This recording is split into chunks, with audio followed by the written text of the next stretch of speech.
Sim, vamos aí para muitos efeitos visuais, explosões e barulho, mas no caso desse primeiro filme também, de muita diversão.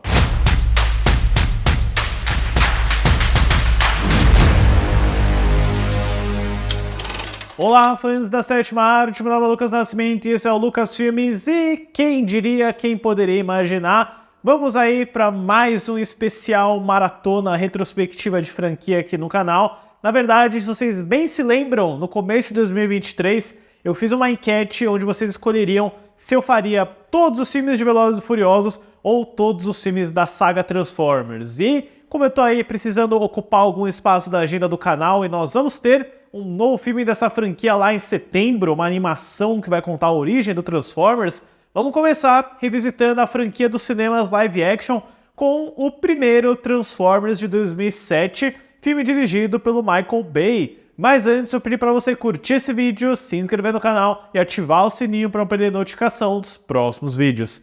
Transformers, pessoal, Transformers. Poucos filmes têm uma conexão tão forte com a minha sexta série, com o meu período de escola, quanto esse filme bem divertido de 2007. Eu acho que ele é uma das melhores expressões de um filme de verão americano, de um filme de férias escolares. Esse daqui é um dos mais certeiros nessa proposta, nesse filme pipoca divertido, despretensioso, impressionante também. E ele começa lá nos anos 2000, quando o produtor Don Murphy fechou um acordo com a Hasbro, a produtora de brinquedos, para produzir um filme dos G.I. Joe. É isso aí, dos G.I. Joe e não do Transformers, mas como os Estados Unidos estavam naquele período da guerra do Iraque, lá para 2003, todo mundo achou que seria meio questionável e receoso você apostar tanto em propaganda militar, ainda mais considerando o período da época, né? Então, o Don Murphy resolve voltar os olhares para Transformers, que é outra propriedade muito valiosa da Hasbro, e quando ele começa a desenvolver esse projeto, chama a atenção de um certo Steven Spielberg, que era um grande fã dos brinquedos, das animações, dos quadrinhos de Transformers também. Então ele entra como produtor executivo junto com a sua DreamWorks e, por consequência, a Paramount Pictures. E nesse processo de roteiro, o Steven Spielberg vem com essa ideia crucial para o projeto, que é focar não necessariamente apenas no lore dos Transformers, na guerra alienígena dessas duas espécies, mas contar a história sobre um adolescente e o seu primeiro carro, que é algo totalmente identificável com os americanos, é parte da cultura deles, né? Você ganhar o seu primeiro carro velho durante o período do ensino médio. Então, ele contrata dois roteiristas que teriam uma carreira muito sólida depois desse filme, que é o Alex Kurtzman e o Roberto Orci, que depois escreveriam não só continuações de Transformers, mas A Múmia, Star Trek, o Espetacular Homem-Aranha 2, o próprio Alex Kurtzman e o Roberto Orci ficariam meio que responsáveis por muita coisa de Star Trek que viria na televisão e no streaming nesses últimos anos. Para dirigir o filme, né, apesar do Spielberg estar bem envolvido, ele convida o Michael Bay, que na época estava lá em meio a Bad Boys, A Ilha, diversos filmes explosivos, e o Michael Bay, de início, não se sente tão confortável. Ele diz que parecia uma ideia meio boba e para criança fazer um filme de brinquedos, mas ele muda de opinião, porque ele queria muito trabalhar junto com o Steven Spielberg, que é uma oferta recusável, e especialmente depois que ele visita as instalações da Hasbro e aprende mais sobre aqueles personagens e aquele universo. O que o Michael Bay traz para o filme, além de muitas explosões, é esse desejo de querer sair um pouquinho da visão adolescente da história e ter algo um pouco mais adulto e americano, com uma plot aí de militares que vem de sugestão dele, né? E, ironicamente, o Ort e o Kurtzman se inspiram muito na dinâmica de personagens do G.I. Joe para criar esses personagens aí do Josh Duhamel, do Tyrese Gibson. Então você tem o melhor dos dois mundos aí, né? Tem um pouco de drama adolescente e tem um pouco de trama genérica de governo que o Michael Bay adora. As filmagens do primeiro Transformers começam em abril de 2006 e acabam em outubro daquele mesmo ano, numa gravação que o Michael Bay considera rápida, eficiente, muito bem planejada, orquestrada, com pré-shoot.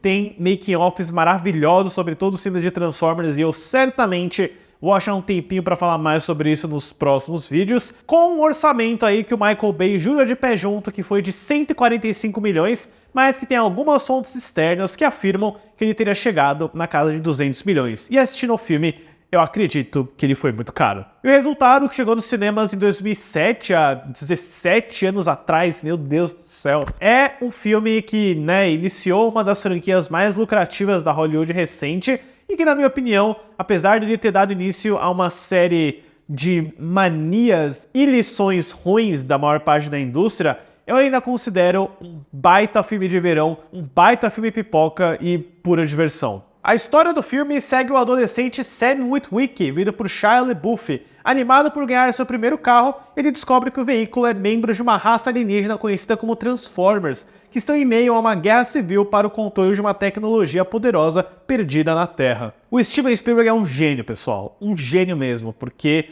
quando você começa a ouvir falar sobre a lore de Transformers, sobre o que é essa história, eu mesmo, quando eu era criança, eu não me interessei por Transformers. Quando eu vi os trailers, o material e tipo, são robôs que se transformam em carros, por que eu quero ver isso daqui?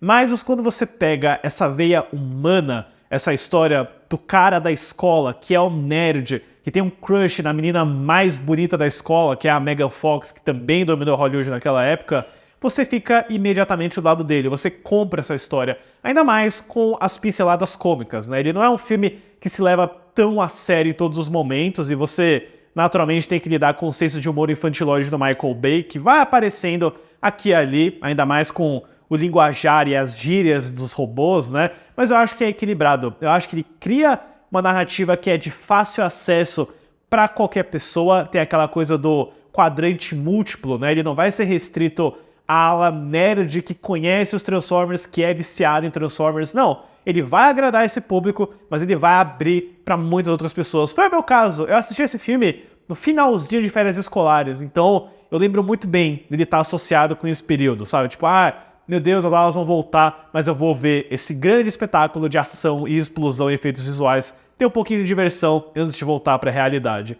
Dentro dessa proposta, ele é excepcional, eu acho que ele funciona muito bem, tem um bom arco de desenvolvimento de personagens, tem uma frase que é repetida diversas vezes, é tão batida, mas quando chega no final do filme, você compra, que é o sem sacrifício não tem vitória. Eu acho que eles conseguem amarrar bem essas histórias, sabe? A plot do Sam é muito bem feita e eu acho que isso se deve muito ao Shia LaBeouf. O Shia LaBeouf, ele é uma persona meio estranha hoje em dia, mas naquela época, nos anos 2000, ele era aquele próximo grande protagonista, né? A gente até comparava ele com o Tom Hanks no início de carreira, porque o garoto era muito carismático, ele era engraçado, ele entregava o drama, a intensidade, e tudo isso tá perfeitamente à mostra no Transformers. Eu também faço um asterisco para lembrar do Paranoia, que é o remake plágio do Janela Indiscreta desse mesmo ano, que é muito bom, muito divertido. Então você carrega o filme inteiro por conta dele. Ele tá excelente, ele tá vibrante, a Megan Fox tá lá, muito bonita, não tão carismática, mas cumpre o seu papel na história, eu imagino. E eu fico surpreso com o quão equilibrado ele tá na plot do governo, né, com o Jon Voight interpretando um secretário de defesa tentando entender o que está acontecendo, e dos outros militares que estão no meio do Catar tentando voltar para os Estados Unidos enquanto eles são atacados pelos Decepticons, né, a raça do mal dos Transformers, que luta contra os Autobots liderados pelo Optimus Prime. E à medida que todas essas histórias vão se encontrando e convergindo na grande batalha final, é bem funcional. Cada personagem tem algum tipo de tique, algum tipo de motivação. O George Duhamel, poxa, ele quer conhecer a filha dele pela primeira vez, a filhinha bebê recém-nascida. Então, beleza, são coisas bem batidas, bem clichês, mas que funcionam, né? Dentro desse pacote de uma guerra intergaláctica de duas raças de robôs gigantes transformistas, eu sempre fico surpreso com o quanto ele consegue acertar no drama humano, no carisma desses personagens humanos, que tá bem acertado, mas obviamente quando as batalhas de robôs começam, quando a ação começa a se revelar, eu considero um pequeno milagre, porque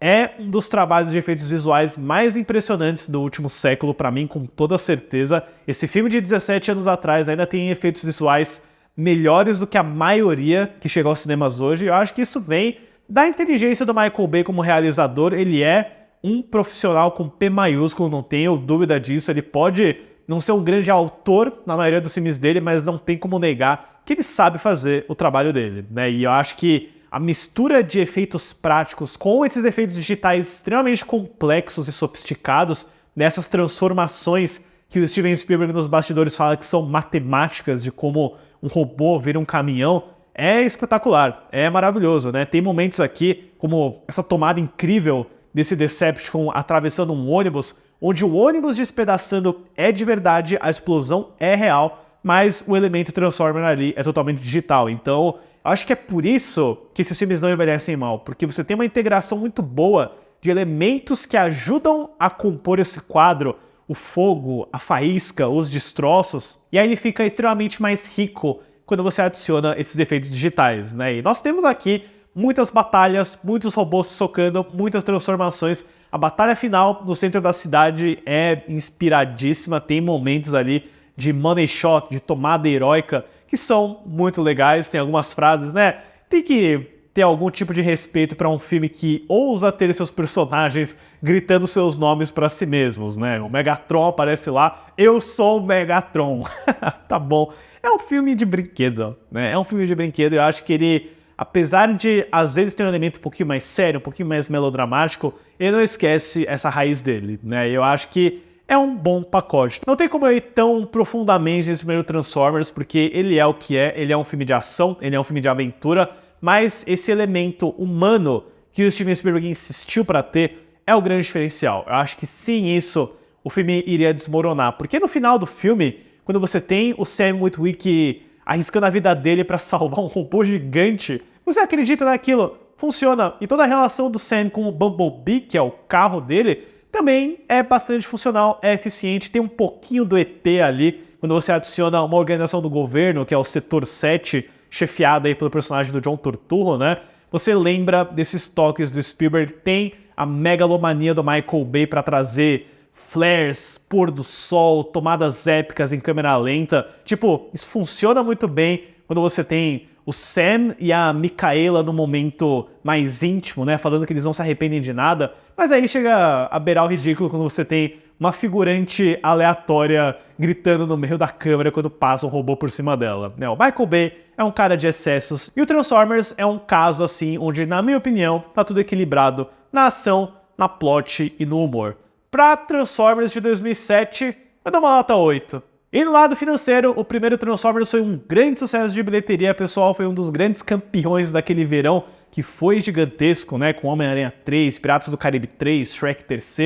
O primeiro Transformers do Michael Bay estreou nos Estados Unidos em 3 de julho de 2007, com 70,502 milhões de dólares, que ajustado para a inflação de hoje, dá cerca de 106,95 milhões, fazendo uma bilheteria doméstica total de 319,246 milhões, que ajustado para a inflação dá cerca de 484,299 milhões, e no mundo inteiro 709,709 milhões, que ajustado para a inflação de hoje dá um valor de 1 bilhão e 76 milhões. Um tremendo sucesso que também foi lembrado no Oscar, pessoal, já que o Transformers foi indicado nas categorias de edição de som, mixagem de som e efeitos visuais. E eu acho uma patifaria que ele tenha perdido essas 3 categorias. Perder som pro Ultimato Born, beleza, é compreensível. Mas agora, perder efeitos visuais pra Bússola de Ouro, pelo amor de Deus, alguém foi roubado aí, tá? Isso aí foi roubo. Se não era pra Transformers ganhar, que fosse pelo menos o Piratas do Caribe no Fim do Mundo, que é outro trabalho excepcional, operático de efeitos visuais. Bússola de Ouro é bem feito, tá? Não tenho nada contra os efeitos da Bússola de Ouro, mas pelo amor de Deus. Mas enfim, pessoal, deixem nos comentários depois o que vocês acham desse primeiro Transformers, se ele é ainda o melhor da franquia inteira, e seus comentários gerais sobre as continuações, sobre esse especial regado aí a óleo, CGI e explosões que nós vamos ter pela frente. Certo, pessoal? Obrigado pela visita e até a próxima sessão. Eu já estava saindo aqui do meu estúdio de gravação, do meu quarto, mas eu não poderia deixar de mencionar que Linkin Park faz a música tema de Transformers What I've Done, que virou meme aquele final. E muito obrigado à saga Transformers por trazer uma grande música do Linkin Park nos primeiros 3 filmes. Eu não vou me esquecer disso nos vídeos das continuações. É nóis!